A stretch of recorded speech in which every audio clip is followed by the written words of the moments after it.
Hey there, freedom lovers and freedom curious folks. Welcome back to Are You Smarter Than a Libertarian, where we dissect ideas, challenge assumptions, and just think logically and critically.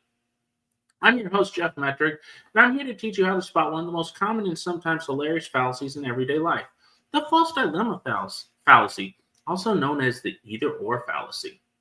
Now, if you've never heard of the false dilemma fallacy, don't worry, this is the perfect place to find out why you might be falling for it daily and how to break free faster than a college student fleeing a 6 p.m. Friday night class.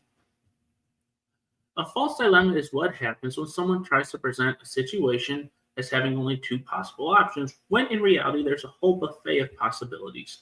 It's kind of like saying either you're a cat person or a dog person, no exceptions. Meanwhile, plenty of people love both, or maybe you prefer pet snakes or lizards or llamas. But the false dilemma sweeps all those other choices under the rug and pretends they don't exist. Now, some people might say, Jeff, we live in a complicated world. Why is labeling everything black or white such a bad thing? Can it help us simplify life? And to that, my dear wise hypothetical friend, I say yes. It can simplify life, but maybe too much.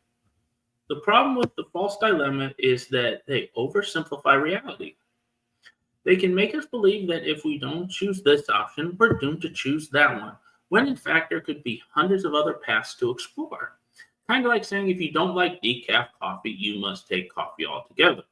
Well, maybe I just like regular coffee, or maybe I prefer tea. Why are we forgetting about tea? This is America, we drink coffee, but tea is still a really good option. Now, if you've been around libertarians, you know we often talk about how many solutions can arrive when people innovate.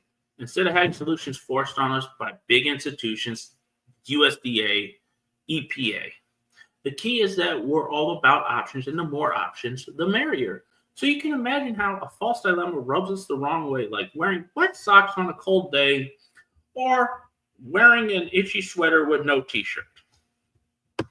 Let's start with a timely political example. You might hear something like, you either support policy A or you're an enemy of progress. This statement makes it sound like as if there's only two choices: support policy A, or you want humanity to regress to living in caves. But obviously, that's not the full story. You could support part of policy A, but think the rest is flawed and worthless. Propose policy B, which might be better, or present policy C, D, all the way to Z. Progress can be achieved through different approaches. It doesn't have to be only one way, and that's the core of the either or fallacy. Now, you see how that works? Pretending there's only one correct way oversimplifies the issue. This is the false dilemma, and boy, oh boy, once your ears are tuned into it, you'll hear it in political speeches more often than you hear in an amateur karaoke performance, and we've all sang karaoke. Now, it's not just in politics, it's in our consumer-driven culture.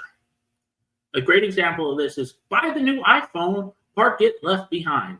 Suddenly your choices are buy the new iPhone, spend $1,200, or use 2 tin cans and a piece of string to talk to your friends.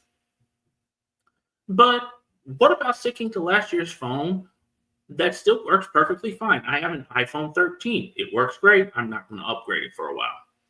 Or switching to a competitor's brand like a Samsung. Or hey, maybe taking a break from the digital content bombardment altogether and just put the phone away for a week. The world is not just brand new phone or total telecommunication meltdown. That's the false dilemma creeping in once again. And let's not forget social media, where hot takes and quick jabs rule the day. You might see a tweet like, if you don't support the celebrity's opinion, you're a terrible person, and we have all seen it. You just go on YouTube and look for people losing their minds. It's fascinating. Well, when someone says, if you don't support his opinion, you're a terrible person, that's in quick escalation. Social media thrives on extremes and dopamine, and a great deal of that has to do with the false dilemmas. It's infinitely easier to capture attention by putting two opposing sides against each other. I did this with private security versus state police in a video on Tuesday. But let's be honest, most real conversations are more nuanced. Unless we're talking about the time I actually put whipped cream on my spaghetti, I was drunk and I was in college. That's just universally bad to put whipped cream on spaghetti. Don't. It sounded good at the time. Now, let's go and have a libertarian themed example, a fun one. If you don't want government to solve this problem, you must not care about the problem. Example, income inequality. The government created that problem, and they're not going to solve it. That's a rhetorical hammer that lumps all solutions under government and everything else under heartless indifference. I've had this happen to me personally. But hey, the government may not be the only answer. There are private charities, local community groups, new technologies, or even simpler solutions that just haven't been tried yet. The key is that a false dilemma tries to limit your imagination. Sometimes something that absolutely does not jive with the libertarian spirit of exploring multiple roads to the same destination. So now how can you avoid falling down this false dilemma rabbit hole?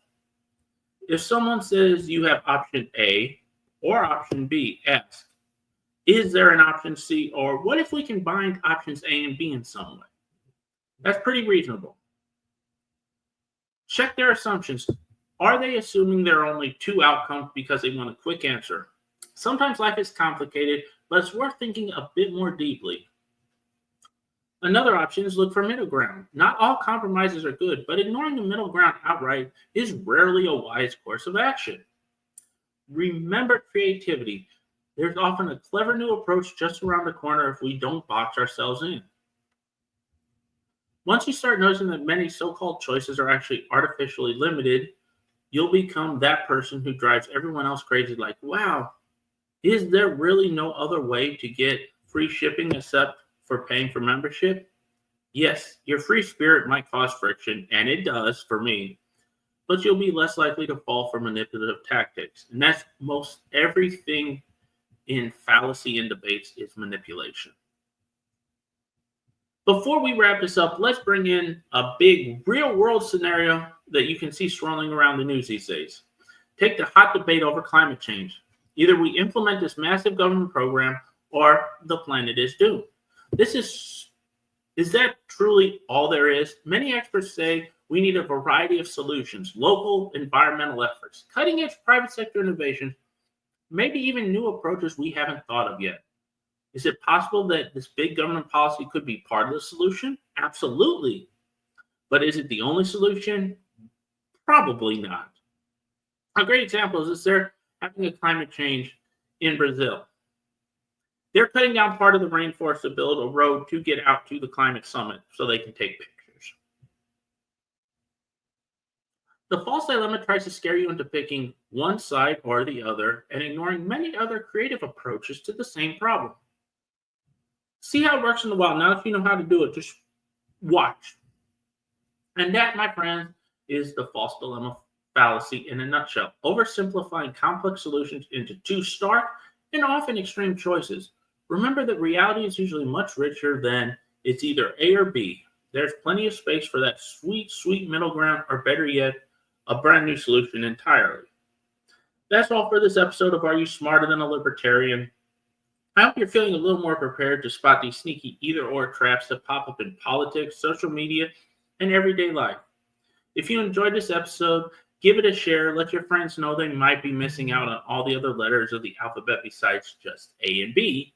And tune in on Friday for more myth-busting, freedom-loving goodness.